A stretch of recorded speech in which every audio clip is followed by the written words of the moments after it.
नमस्कार, बहुत बहुत स्वागत है आपका। न्यूज़ 18 का डिजिटल प्लेटफॉर्म आप देख रहे हैं। मैं हूं आपके साथ ऋतु ज्ञानवानी। दिल्ली वालों की बल्ले बल्ले होने वाली है। खुशखबरी है दिल्ली वालों के लिए, क्योंकि एक झटके में लाखों का चालान माफ होने वाला है। जी हां, दिल्ली सरकार ने मंजूरी के लिए एलजी को एक फाइल भी भेजी है। विस्तार से आपको बताते हैं। तो दिल्ली सरकार ट्रैफिक चालानों को लेकर बड़ी राहत देने की तैयारी में है। एमएसटी स्कीम के तहत दिल्ली पुलिस और एनफोर्समेंट डिपार्टमेंट द्वारा काटे गए पुराने चालानों को माफ करने पर विचार किया जा रहा है और इस प्रस्ताव की फाइल मंजूरी के लिए एलजी के पास भेजी गई है और जल्द इसे कैबिनेट में रखा भी जा सकता है।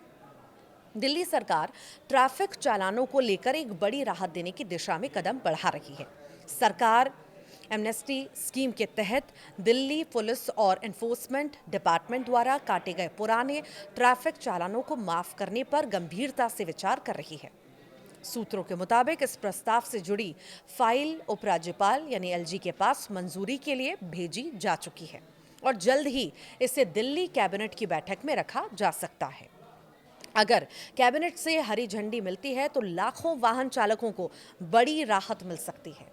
सरकार का मानना है कि लंबे समय से लंबित ट्रैफिक चालान न सिर्फ आम लोगों के लिए बोझ बन गए हैं, बल्कि सिस्टम पर भी दबाव डाल रहे हैं। एमनेस्टी स्कीम के जरिए एक बार में पुराने मामलों का निपटारा करने की कोशिश की जा सकती है, जिससे लोग भी नियमों के पालन के लिए दोबारा सिस्टम में लौट सकें। दिल्ली की एमनेस्टी स्कीम एक प्रस्तावित सरकारी योजना है जिसके तहत दिल्ली पुलिस और ट्रैफिक एनफोर्समेंट एजेंसियों द्वारा काटे गए पुराने ट्रैफिक चालानों को माफ किया जाएगा। इसका मकसद उन लाखों पेंडिंग चालानों का बोझ खत्म करना है जो सालों से सिस्टम में अटके हुए हैं और जिनकी वसूली लगभग नामुमकिन हो चुकी है। इस स्कीम के तहत आम लोगों को बिना जुर्माना भरे या सीमित शर्तों पर अपने पुराने चालान क्लियर करने का एक मौका मिल सकता है, जिससे एक तरफ नागरिकों को राहत मिलेगी तो दूसरी तरफ सरकार रिकॉर्ड क्लीन कर पाएगी। फिलहाल ये प्रस्ताव फाइल के स्तर पर है, जिसे उपराज्यपाल और दिल्ली कैबिनेट की मंजूरी के बाद लागू किया जा सकता है। देखिए, प्रदूषण अभियान के दौरान और जो है सख्ती बढ़ चुकी है।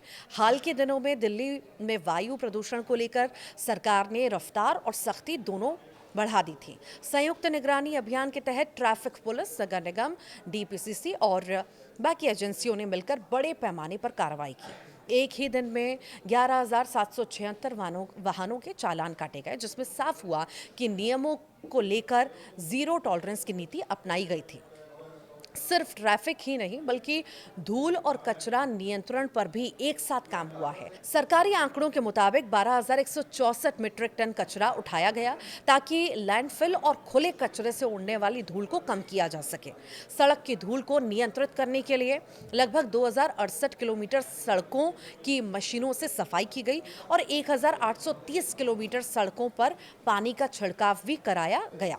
इसके अलावा 5,528 किलोमीटर इलाके में एंटी स्मॉग गन का इस्तेमाल भी किया गया, जबकि निर्माण स्थलों पर 160 एंटी स्मॉग गन तैनात रहीं। नो पीयूसी नो फ्यूल नियम का असर भी देखा गया। प्रदूषण से निपटने के लिए लागू की गई नो पीयूसी नो फ्यूल व्यवस्था का असर भी तुरंत देखने को मिला। इस व्यवस्था के लागू होने के बाद बड़ी संख्या में वाहन मालिकों ने प्रदूषण नियंत्रण प्रमाण पत्र यानी पीयूसी बनवाया। सिर्फ 17 और 18 दिसंबर के बीच 61,000 से ज्यादा पीयूसीसी जारी किए गए, जो ये दिखाता है कि नियमों ने लोगों को तुरंत हरकत में ला दिया। इसके बावजूद नियमों का उल्लंघन करने वालों पर कार्रवाई भी जारी रही।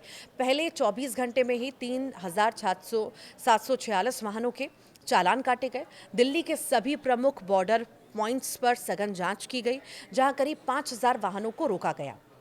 इनमें से 568 वाहनों को नियम तोड़ने पर वापस लौटा दिया गया और 217 गैर गंतव्य ट्रकों को ईस्टर्न और वेस्टर्न पेरिफेरल एक्सप्रेसवे की ओर डाइवर्ट किया गया। पेट्रोल पंपों को भी साफ निर्देश दिए गए कि बिना वैध पीयूसी किसी भी वाहन को ईंधन न दिया जाए। तो ये अलग अलग प्रक्रिया चलती रही और लोगों को समझाइश भी दी जाती रही।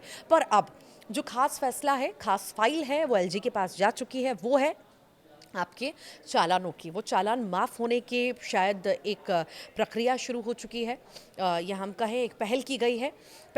देखना होगा इस पर अब आगे क्या फ़ैसला आता है, पर कहीं न कहीं जो भी फ़ैसला आता है राहत देने वाला होगा उन लोगों के लिए जिनके खूब सारे चालान कटे हैं और वो इस बोझ से दबे हुए हैं कि आखिर हम इतना बड़ा भारी चालान कैसे भरेंगे। हो सकता है कुछ शर्तों के साथ बहाली दी जाए या पूरी तरह से इसे माफ़ कर दिया जाए। आप क्या सोचते हैं इस पहल को लेकर के ज़रूर बताइएगा।